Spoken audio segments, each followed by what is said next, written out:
Shiva news चॅनलमध्ये आपल्या सर्वांचे सहर्ष स्वागत। चला तर पाहूया आजच्या काही घडामोडी।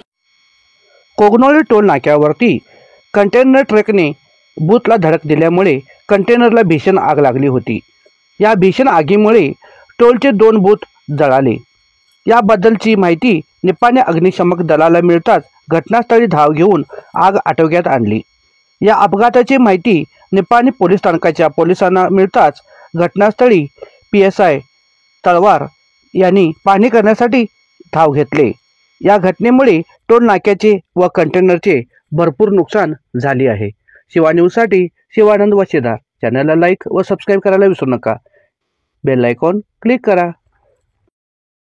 कसली गाडी तर कसली गाडी जाऊन थोडं जाय पाहिजे। डिझेल टँक मी सगळा फुटला ना त्याचा। हो डिझेल चालले रे, येऊन धडकला ते बॅरिकेडला। हां मी तुला म्हटलं ना आवाज एवढा काय बस आता एवढं कोगनोळी टोल नाका।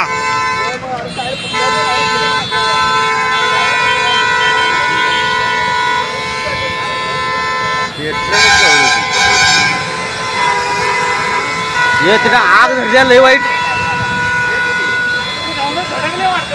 हे धडकल्यामुळे ते हे झाले, स्फोट झाला।